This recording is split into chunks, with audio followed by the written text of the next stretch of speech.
Mag-uumaga na. At ang mga pusit ay nagrampa-rampa pa. Ay! Subo mo sa tingin. Sa vlog nyo. Hello, friends. Hindi sumakto ang sasakyan kaya cancel ang lock. Saan punta nyo, te?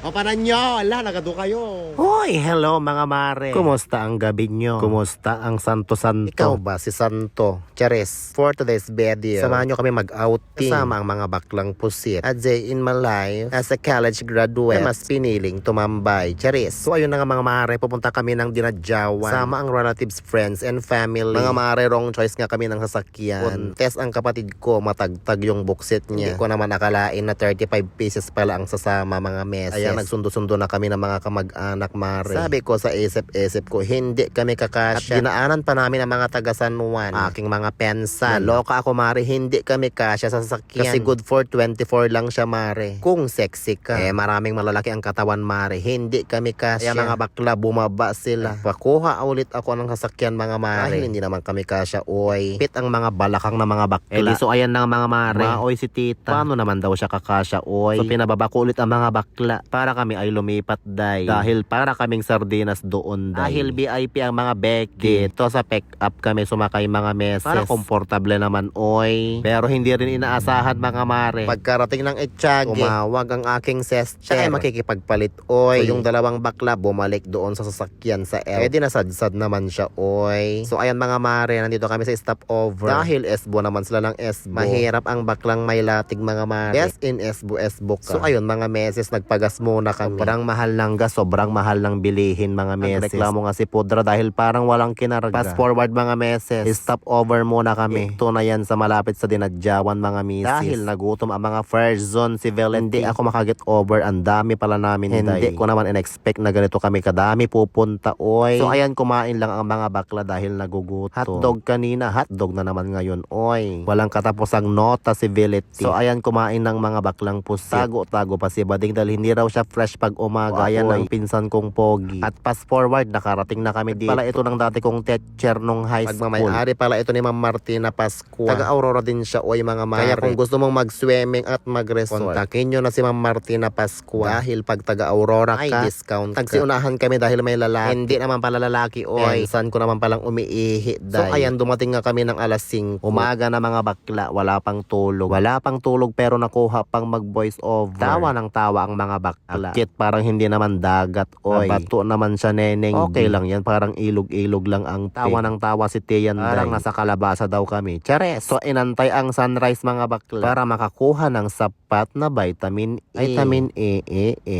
yo chibilit. Chares lang mga mare. So ayan, mahapdi ang aking face. Mahapdi dahil rejuve pa more mga bakla. Ayaw masunog ang mga bading. Shout out pala sa mga ito oy. Aurora din pala sila mga meses. So lumilim ng mga bakla dahil mataas na ang araw. Hintay lang namin ang beddings ng aming room. Hindi na kami mag-aircon oy. Wala man kuryente dahil out pala mga meses. Kaya for today's video, ito muna ang panoorin nyo, okay? Bukas na ulit yung ibang video mga mare. Part 1 pa lang ito ng mga baklang ganda-ganda. See you on next vlog mga mare.